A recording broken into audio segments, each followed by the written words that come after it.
Greetings, everyone. It's great to be with you. Thank you for joining us once again. Our presentation today is entitled Chess and the Game of Life. To get us set for that, I'll share with you a slide that will help indicate what we're presenting today.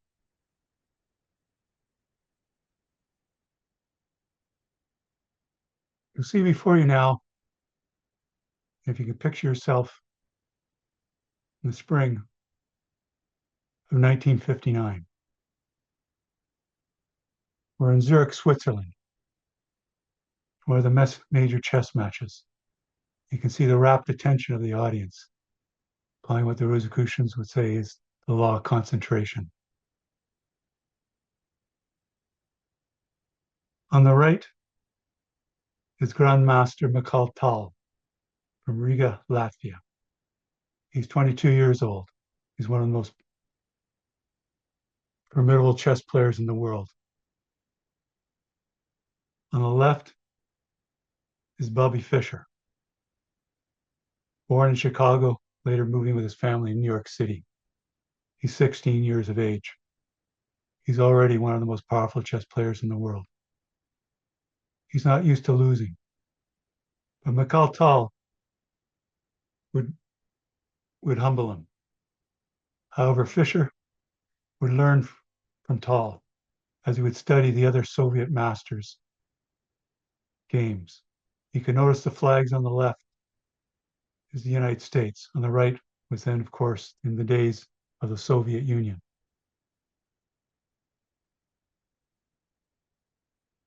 Tal was making his first move, the King's Pawn to the fourth rank. You can see Fischer is about to move. Most likely, he would often play to pawn to King 4, pawn to Queen Bishop 4 to use the earlier notation system to do the Sicilian defense. You can see the chess clock, and they'll go back and forth pressing their respective buttons for their time allotted. They have their pads of paper out to record the moves. You can see the officials in the front. In a way, there's a sensation to have this young teenager who could match up with the greatest chess players in the world, particularly for the ones from the Soviet Union at that time. It was also sobering for the Soviet grandmasters because at first they underestimated Fischer, but they soon learned, as in life in general, not to underestimate. And they started to realize too that if he could play this strong at 16, how was he going to play at 17, 18, 19, and later in his life? Mikhail Tal would soon become the Grand Master that would become the world champion. Bobby Fischer would later become world champion 1973 in Reykjavik, Iceland. Now, when we think about the Shakespearean quote that all the life's a stage and we're actors on it, in a similar way as the theater can take act as a metaphor for our lives and actions, so can various games, such as some referred to as the royal game of chess. In a way, the chess board acts like a microcosm for the larger macrocosm. We'll develop that in our presentation today. In fact, by way of summary, I'll say that the Rosicrucian Forum had 2 articles entitled Chess, the Game of Life from February 1989 and Life as a Game from August 1980. We'll follow up on those intriguing and surprising articles. The great truths of life appear hidden in everyday activities, such as the game of chess and its symbolism. Indeed, our daily lives are full of lessons. Viewing life as a game can bring a new perspective, enjoyment, and vigor to solve and resolve issues in our lives. In this way, we'll consider a game of great interest and edification, indeed the game of life. Now, just as Bobby and Mikhail experienced in their own life, the law of balance is always very important. and the same too in our own lives. You know, early on, I was struck by the deep symbolism that's in chess, and that's part of the intense attraction to it, especially those who are spiritually inclined and looking for deeper understanding in life. And I dare say part of the deep attraction for all those in the audience there, whether they're fully consciously aware of it or not. In this spirit, I remember an article uh, by the spiritual writer Titus Buckhart, and also later seen a doctoral dissertation by a person named Gaspar Pujol Nicolai on the cosmological symbolism of board games. And they make reference to the early history of chess in Iran or Persia and also in India. And particularly in regard to India, there's various structures that are um, squares with subdivided into squares, such as the Vasta Purusha Mandala you'll see on the left, upper and lower. It's a great cosmic diagram, a mandala for the layout of the cosmos, but also a diagram for the layout of temples and homes and how they're situated and work harmoniously with the different forces of nature, both subtle spiritual, psychic ones, as well as physical. You'll see the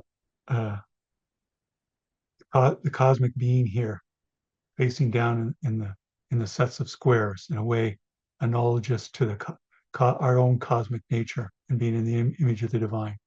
You'll see here the 9x9 squares here.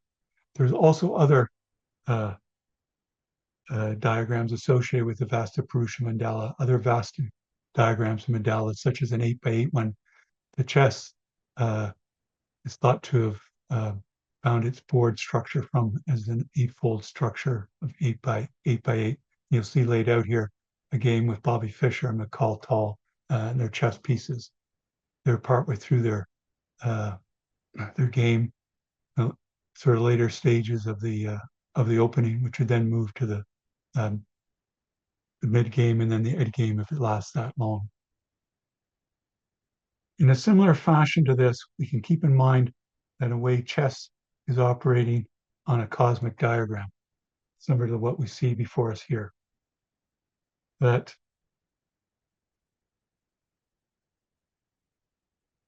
deep within ourselves, we see a model of the cosmos, the microcosm, and the macrocosm in the chessboard. It's not without profound import that there be a similarity between these board games and lessons in life, but also the structure of nature and our own nature. We use these inspiring diagrams before us by an image play between the two grand masters on the right, and one of the traditional mandala diagrams of India, the Vasta Purusha Mandala, both in its 9x9 form, but also in its 8x8 form, not shown here, but associated with the diagram on the right, to help us to rise up into the cosmic and experience these things firsthand deep within ourselves and see them in action all around us as a unity.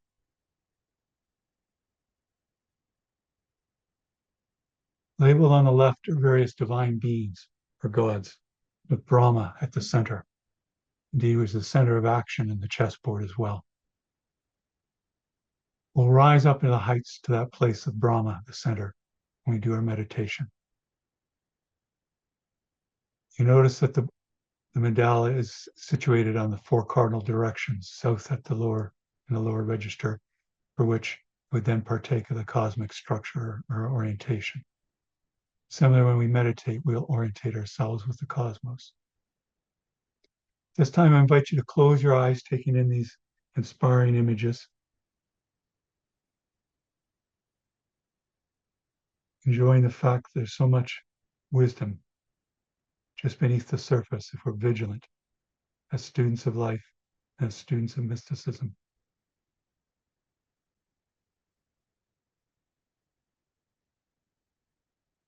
I invite you to get comfortable in your chair or however you're seated now. Enjoy the gentle rhythm of your breath with your eyes closed.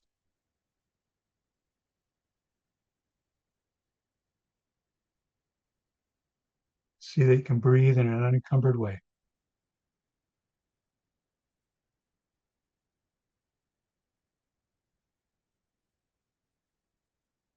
I invite you to breathe a little deeper than usual, taking even more of the vital life force coming in through the air, your great vitality in life. I think even as you deepen that breath and turn inward, you'll feel that there's this enriching tingling, often starting with the extremities of the fingers and the toes, enriching, ennobling us, helping heal us with a tonic effect, helping us become whole and unified. I invite you to, if it's comfortable for you, to extend your exhalation longer than your inhalation. And that'll stimulate the great vagus nerve. And with each exhalation longer than the inhalation, I think you'll find there's a wonderful building or cumulative effect. The ratio proportion you want to use for the duration of your incoming air and the outgoing air is up to you. You may wish to work with the octave and the musical scale being mirrored in our breath. 1 unit of duration for the incoming and 2 units duration for the outgoing. Part of our breath is indeed part of the great cosmic keyboard that we learn to become master pianists of through our weekly Rosicrucian lessons. The mastery of the breath is of great value in the mastery of life. Whenever we find ourselves becoming anxious, we can turn inward in this meditative state, even with our eyes open if need be. And for a few moments, breathe more deeply and extend the exhalation. And do likewise if we're feeling overwhelmed or need of calm for clarity of thought, precision and accuracy of action. These are many of the things that we learn of a practical nature to apply in our life through our Rosicrucian weekly lessons.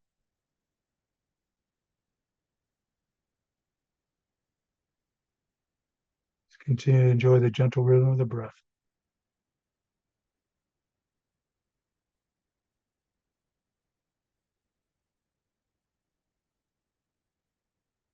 Centered on the great mandala of life, great chessboard of action.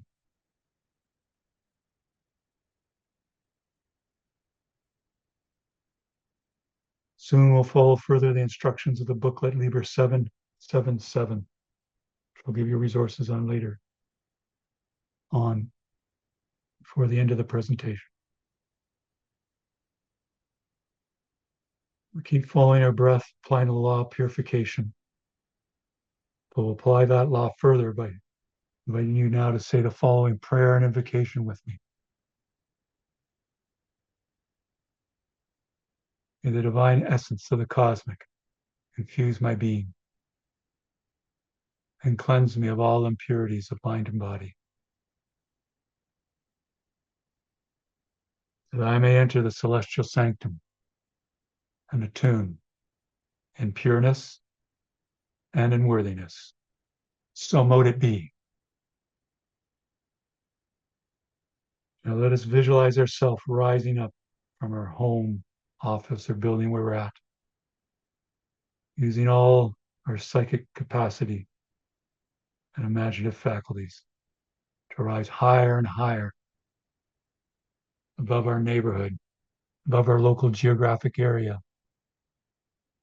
or town, or city, rising higher and higher over our county, indeed now even our province or state, seeing below the great weather systems, landforms, waterways, and related, enjoying the exhilaration of the ascent as we go faster and faster, calling on the divine within to lift us up, towering up into the cosmic.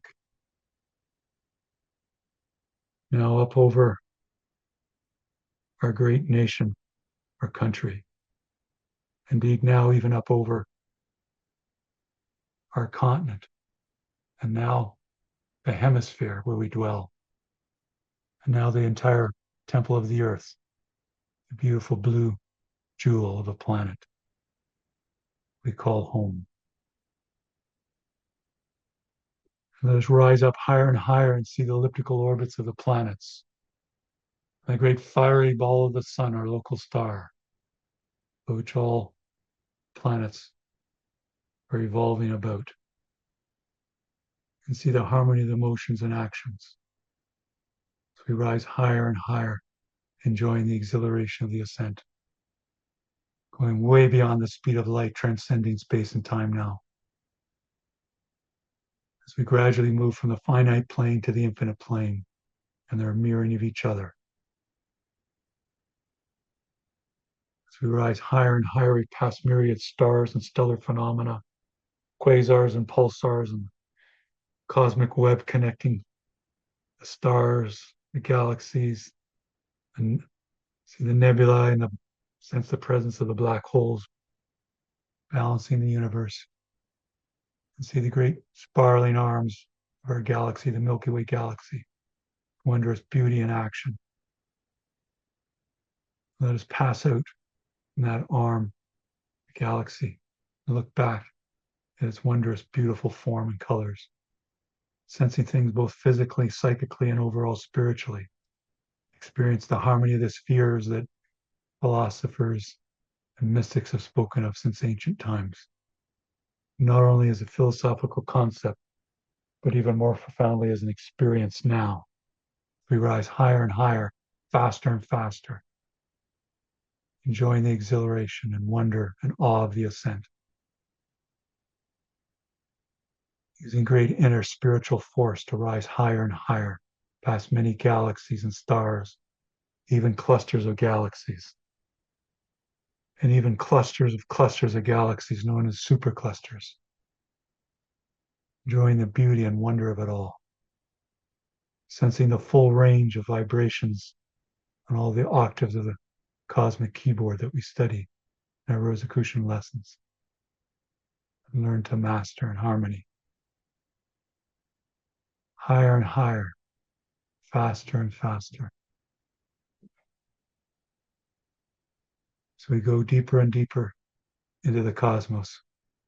By the law of correspondence, we go deeper and deeper within ourselves to the very presence of the divine within, experiencing the cosmic. Special term the Rosicrucians use for the great system and order of the cosmos and all the natural and spiritual laws we study in our weekly lessons. Soon I think you'll find that you're sensing the entirety of the cosmos at once.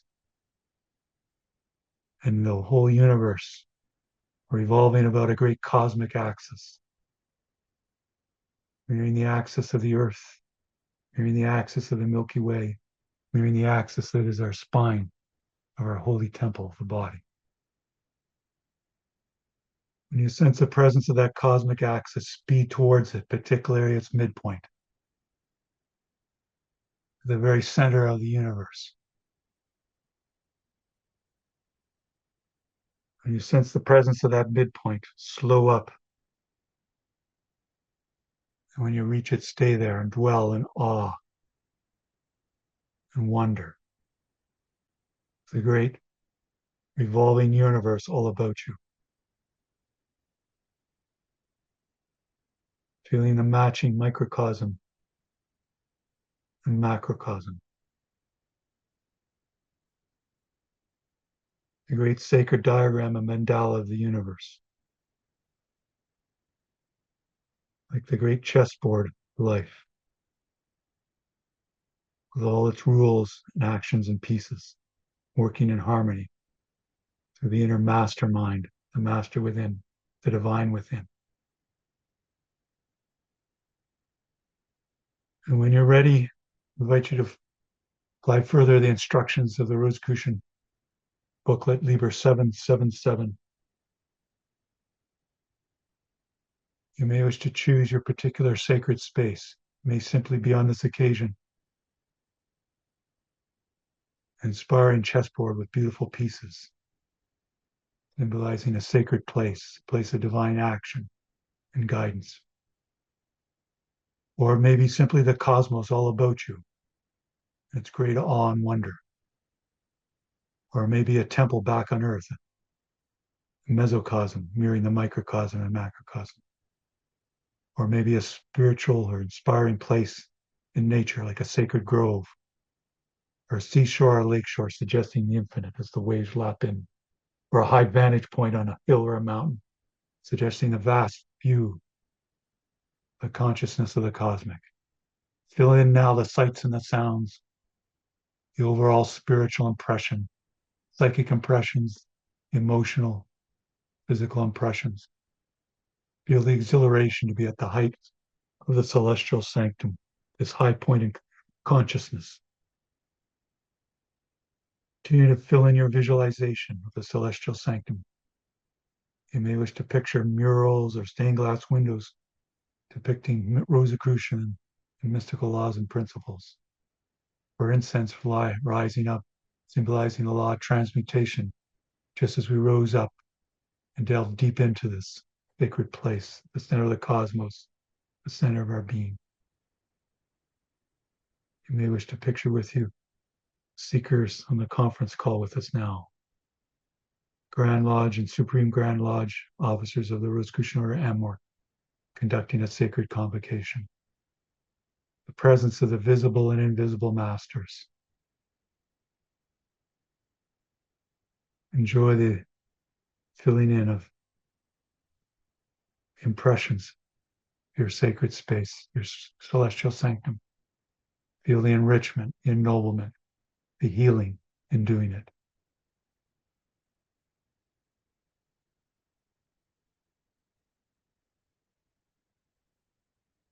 Soon we'll release our visualization.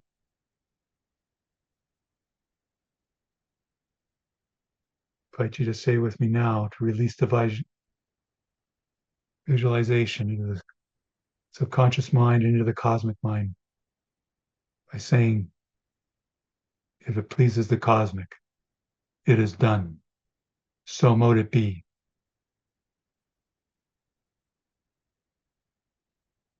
Having released the visualization, confident that cosmic law fulfills, let us let go and surrender and feel all there is to feel,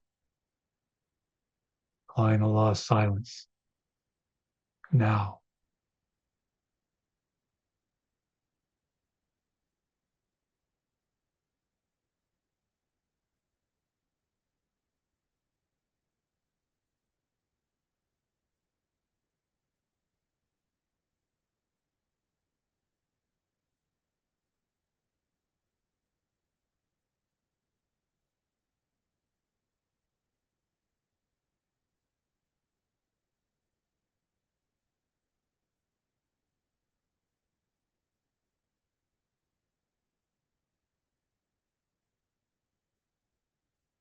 Just be receptive and surrender to the divine within.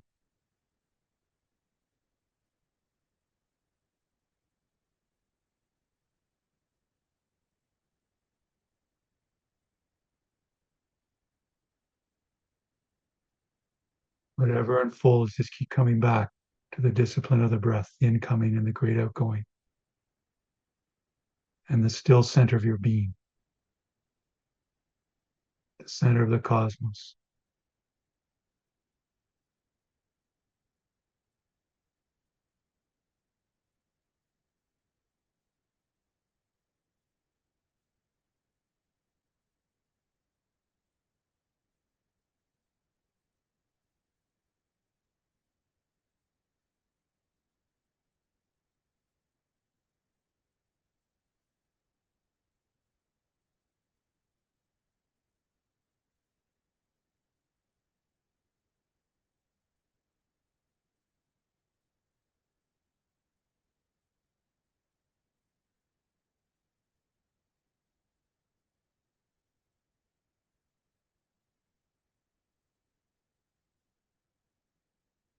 Any impressions or answers, questions you're asking, come forward.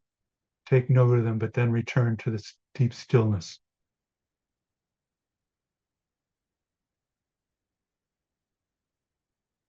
Continue to dwell in peace profound.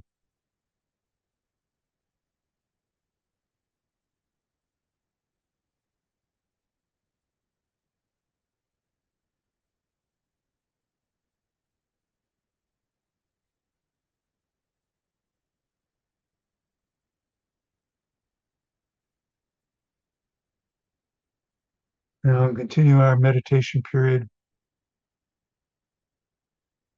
I invite you to partake further spiritual operations, the work and worship of the Rosicrucian Order Amorc.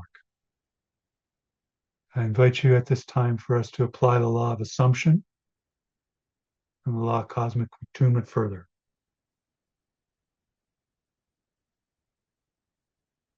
You may wish to picture your mind expanding to fill the cosmos, to envelop the cosmos, to be in all reaches of the cosmos,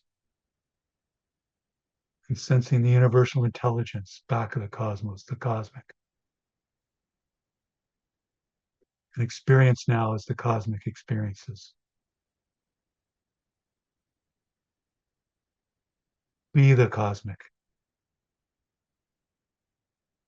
Assume the cosmic now.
Now, one with the one in cosmic attunement.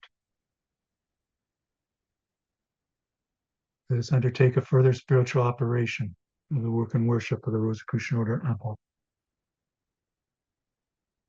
Let us participate in the work of the Silent Council in conjunction with the Council of Solace, the Grand Lodge, the Rosicrucian Order Amorc. Let us radiate from the depths of our being love and well-being to all those who petition the Grand Lodge for guidance and healing. And let us radiate love and well-being to all those who petition the affiliate bodies of the Rosicrucian Order Amorc for guidance and healing. And let us radiate love and well-being to all those you know who need guidance and healing. And finally, let us radiate love and well-being to all sentient beings throughout the cosmos who are in need of guidance and healing. Just let the love and well-being flow out like a great searchlight filling the universe, reaching all in need, moving with great rapidity, just as we move with great rapidity to the heights of the celestial sanctum.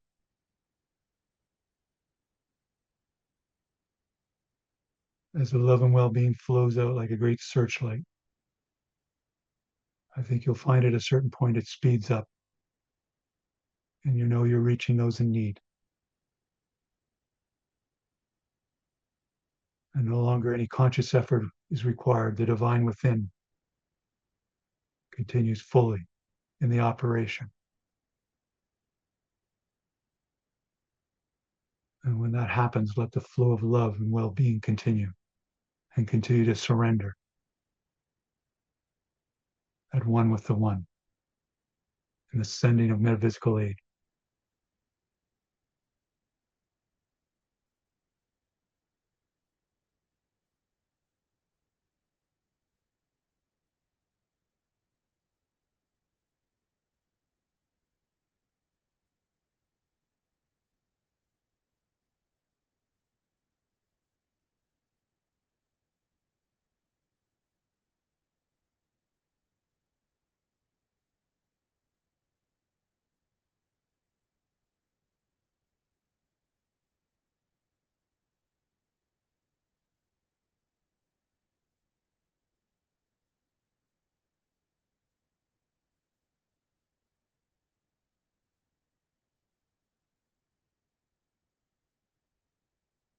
Soon we formally conclude this period of sending of metaphysical aid, but we'll continue our meditation period. Let us rest assured that the radiations of love and well-being will continue from the depths of our being as a way of life and part of our mission in life.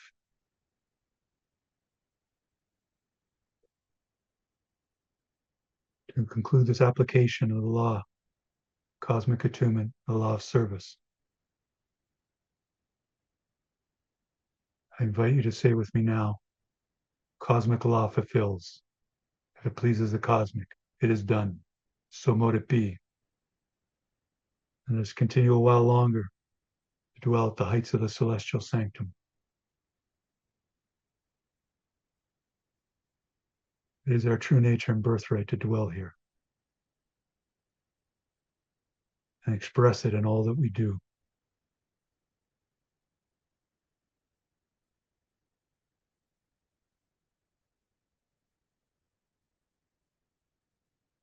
And I think without intending to apply the law of karma, the law of cause and effect, as you give, so you shall receive.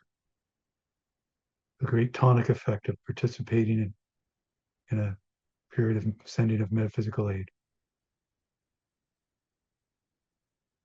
Invite us to express a lot of gratitude and our thanks for this opportunity to be of service.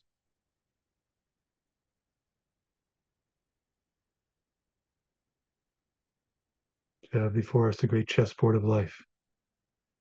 Know the laws for the moves and the harmonious actions.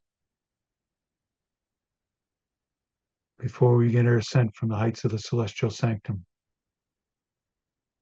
you may wish at this time to invoke the law of gratitude, which will also intensify the application of the law of cosmic attunement. By radiating and extending love to all those who have loved us well, extending our thankfulness to all those who have taught us well, extending our thankfulness to all those who sacrificed well on our behalf.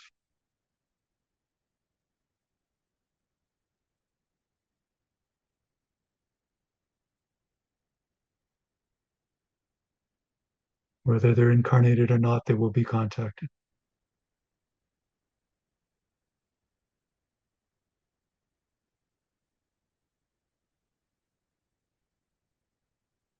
Now let us begin our descent from the heights of the celestial sanctum. Having been remade, reborn, re-energized and rested. Zoom at a tremendous speed way beyond the speed of light, beyond the superclusters of galaxies, the clusters of galaxies, the galaxies. Partaking of the music of the spheres. The wonder and awe of the great system and order of the cosmos. The universal intelligence back of it, the cosmic. The great sea of vibrations, and higher and higher octaves of the cosmic keyboard. We continue to go faster and faster. Beyond the galaxies and stars and nebula, quasars and pulsars. We see in the distance the great spiraling galaxy, the Milky Way galaxy, our home. So we plunge back into the arm where we dwell. Past myriad stars and nebula, enjoying the exhilaration of the descent. And see in the distance our solar system, our local star, the sun, the temple of the earth, the hemisphere where we left off,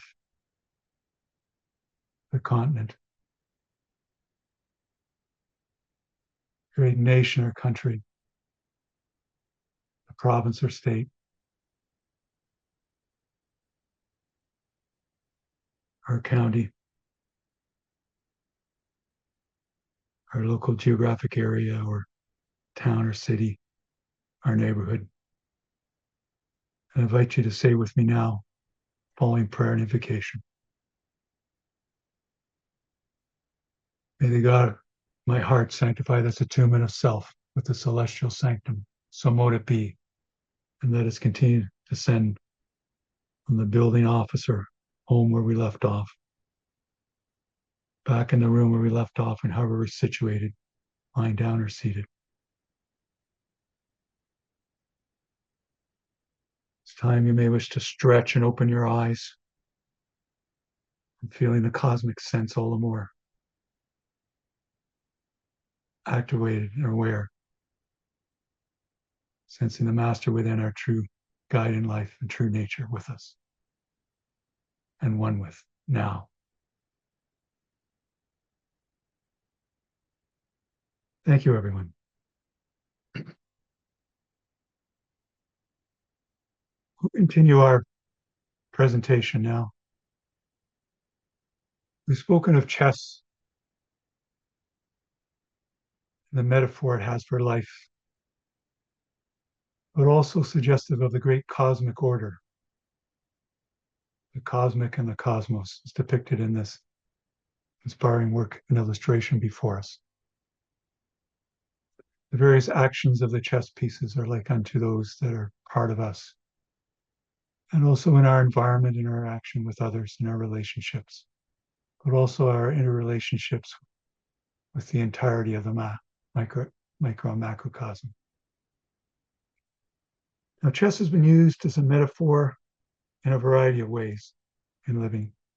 And part of the inspiration for this article was past Imperator H. Spencer Lewis's Rosicrucian Forum article on the game of life, where he talked about traveling with others on a great ocean liner.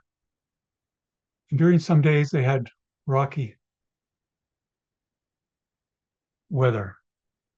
The ship was heaving back and forth, but still, patrons on the ship wanted to play shuffleboard. But it was very challenging because of the moving back and forth of the ship, where you guided the disc would often be different from where you expected.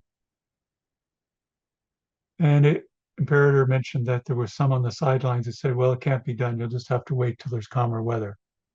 But there's others, including himself, that persisted. And they soon found how they could aim and anticipate how the ship was moving, combined with how the game was laid out in this board or shuffleboard. And they could do quite well. By that, he mentioned that often there may be naysayers in what we're doing and what we can do. But if we view life more as a game and take it up with vigor and ingenuity, we'll find there's a great satisfaction, just like the intellectual satisfaction can come from the game of chess that I know many of you are very familiar with and strong in. In that spirit, you'll see before us an image of a painting by Moritz Retsch, and it's entitled The Chess Players. Dates from 1831. It's oil on canvas. It's about 32 centimeters high by 39 centimeters wide in a private collection. And it's thought to be a game between a young person or aspirant and Satan. And it's very much looking like the player on the left, the demonic figure. It's got the young person on the right in a dire situation.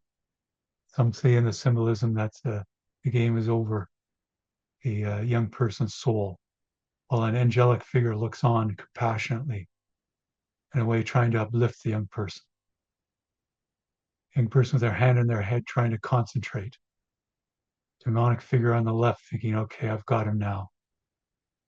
And strikingly, you see there's a spider here coming up or down onto the appears to be a marble table.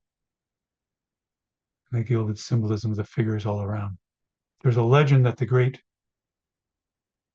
American chess player during the 19th century, Paul Morphy from New Orleans, Louisiana, saw this painting and realized that what others hadn't, that there actually is a brilliant move that the young aspirant has. The angel, in a way, is subtly conveying to him, or deep from within him, the master within. Similar in our own lives, we can call on the action of our angelic being, the master within, the divine within, often in very tough or dire situations. have insight in what needs to be done, or how to deeply assess what has to happen, and find new ways to transform and transmute the matter. In a similar way, we find another inspiring work of art associated with chess and the game of life. You'll see before you now a chess piece that dates from around 1150 to 1200 Common Era. It's in the British Museum in London in England. It's just one of many chess pieces that were found in a fort in Britain. It's made of walrus ivory, and it's a queen wearing a florated crown. There's a veil and a mantle and a tunic, and her right hand is placed on the cheek, seated in an ornamental chair or throne. It's very small chess piece, and yet it's ornately carved. And it shows in a way in our own life the challenges we come up against. In chess, queen is the most powerful piece, and how it can move throughout the chessboard on the long diagonals, or long or sideways, or up and down. Intriguingly, in some earlier cultures, the chess piece and the queen and the feminine aspects associated with the sun rather than the moon, as part of the solar symbolism of the queen. It's also that opportunity for the outer self to turn inward when we're in challenging circumstances, even if we're quite powerful, like the queen in chess. What is the proper action? Not too much force, not too little force, and directed action. In a similar way, we find in another medieval artwork, we find here a beautiful carving. It's from a mirror case of a couple playing chess. It's thought to date from around 1325 to 1350 CE from France. And again, it's ivory. And it's got a diameter of about 4 3/8 inches. You may have seen it at the Cleveland Museum of Art, a wonderful collection. In a way, you'll find the polarity suggested here, but also the unity of the couple. There's a canopy above them, and then the pillar helping hold up the canopy of the structure. In a way, just like we rose up to the heights of the celestial sanctum, the chessboard is like a great field of action and centered on the center of the cosmic axis. They look like they're in loving tension and enjoying each other. Chess teaches us how to plan, work with tactics and strategies, see the immediate circumstances in our life as on the chessboard, but also have a plan, a larger view. In a way, our life is continually a conflict of opposites, as we've been taught in our Rosicrucian lessons. But in those conflict of opposites, that propagation law of duality, there's also the law of unity and coming into wisdom. A game of chess can teach us that. Yes, there may be mistakes, but we recover from them immediately, regroup, see what's best to do. There's always the chance for a new game, a new incarnation. Never underestimate our opponent or a situation, and be humble. In that way, be open to the myriad possibilities of attack and defense. In this fashion, too, in the inspiring article from the Rosicrucian Forum that I also make reference to in the resources will be given to you soon, there was this following diagram. I think you'll recognize it as the Kabbalistic tree of life. The author of that Rosicrucian Forum article drew a parallel with the 10 points, or great centers on the tree of life, with the major pieces of the chess set, and also with the chessboard at the bottom here, and also you as the chess player. You see the association of the chess player with Kethra, the crown, but also the bishops with Bina, understanding and wisdom, left and right, respectively, but also the knight Gibra, Chesed, severity and mercy, left and right respectively. And Tibereth, the queen, and beauty. And Hod and Netzach, the rooks on the left and the right respectively, associated with splendor and victory. But also Yesod, the king and foundation. But Malkuth, the kingdom, befittingly the chessboard. And various ways that the knights, the bishops, the queens, the king move, and their operations in the game of chess and strategy and tactics makes a befitting parallelism with the Kabbalistic tree of life. In a way, various board games, not simply chess but others, Go and checkers, have their profound suggestion for lessons in life and how we are to live. Indeed, you can draw forth from chess, the game itself, a metaphor and lessons for living. It's interesting, one of my colleagues at the university I work, who's a professor of psychology, but also a psychological counselor, he's mentioned that in counseling children, he has at times found that they often like to play chess with him or play a game. And from the game can be drawn out various lessons of life and their experiences in life and things they'd like to change in their life. It can be done in a very loving way. And well, I guess chess can be thought as a very much a game of the mind, the intellectual.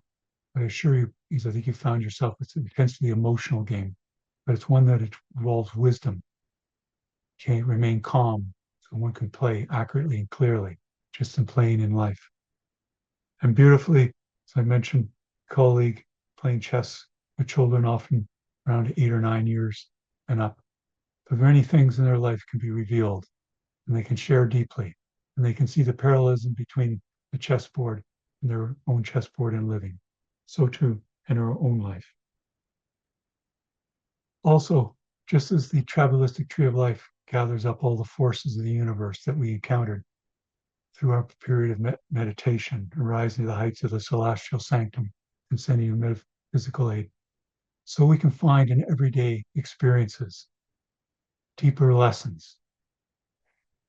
Similarly to past imperator H. Spencer Lewis's article about seeing chess, games of life, games, something that we can learn from and take up, not give up easily, and draw on the inner resources of the master within, but also our outer self, working like a chess piece with that deeper part of ourselves, like the chess player Kether, to know what to do and how to do, and give and convey communication back and forth from. And then the board, the pieces, the black and white, pure parallelism, the dualism can also see not only as a duality, application law to it, but an overall law of unity between the two chess players, just like we saw earlier in the couple playing chess. This and many other ways we can always be on the lookout to not only perceive and be highly observant. Increased sensitivity of meditation allows us to do that, and various exercises in our study allow us to be very observant. But then we can apply through the objective mind, reasoning deductively, inductively, like a detective, but also the deep, wise understanding of the divine within, the master within, to move from perception to conception. Increasingly on a larger and larger scale, on the cosmic level, we come into the greatest healing and well-being, and knowing why things are happening and how we can help resolve issues in our life, just as in the game of chess, but also help in the healing and well-being of others. Also, it allows us with games and so forth, not being a sore loser, but seeing that even in every loss, there's a win, there's a gain, and being gracious in our losses, but also gracious in our wins. In a way, enjoying the wins of others as they help uplift us, so we help uplift all others in our well-being and more magnanimous and gracious approach to life. And that'll automatically draw the master within to us.